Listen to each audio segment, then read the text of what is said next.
పట్టణం చుట్టుపక్కల గ్రామాల నుంచి అక్రమంగా ఇసుక రవాణా జరుగుతూ ప్రజల భద్రతకు తీవ్ర ముప్పుగా మారిందని బీజేపీ బోధన్ పట్టణ శాఖ పేర్కొంది. ఈ నేపథ్యంలో ఏసీపీ శ్రీనివాస్ కు వినతి పత్రం అందజేశారు.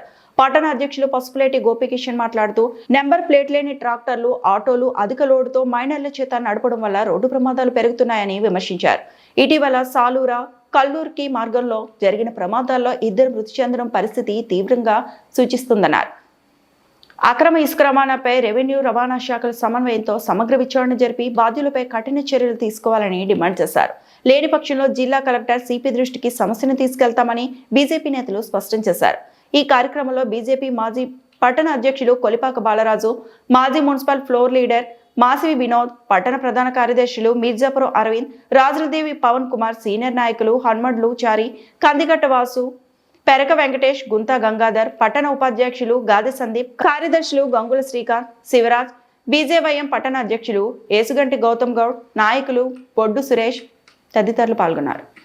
ఉన్సా, మందర్న, సిద్ధాపూర్ లాంటి ఇసుక కారుల నుండి అక్రమంగా ఇసుక తరలిస్తూ అమాయకుల ప్రాణాలని తీస్తున్న విషయమై ఈరోజు ఏసీపీ గారికి రిప్రజెంటేషన్ ఇవ్వడం జరిగింది. ఈ వారం వ్యవధిలోనే సాలూరా మార్గంలో, కల్దూర్కి మార్గంలో 2 వ్యక్తుల్ని ఈ అక్రమ ఇసుకదారులు యాక్సిడెంట్ చేసి చంపడం జరిగింది.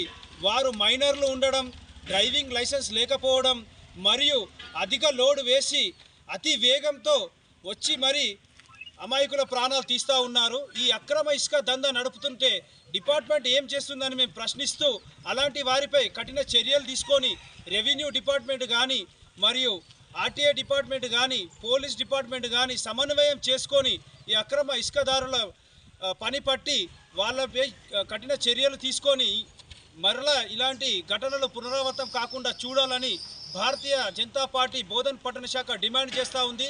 లేని ఎడల ఈ యొక్క విషయాన్ని సిపి గారి దృష్టికి మరియు కలెక్టర్ గారి దృష్టికి తీసుకెళ్ళి ఇది ఒక ధర్నా ఉద్యమ రూపంలో తీసుకెళ్తామని, బోధన్ పట్టణ ప్రజలకి మేము అండగా ఉంటామని ఈ యొక్క సందర్భంగా తెలియజేస్తా ఉన్నాం. మరిన్ని అప్డేట్స్ కోసం మా ఛానల్ని సబ్స్క్రైబ్ చేయండి.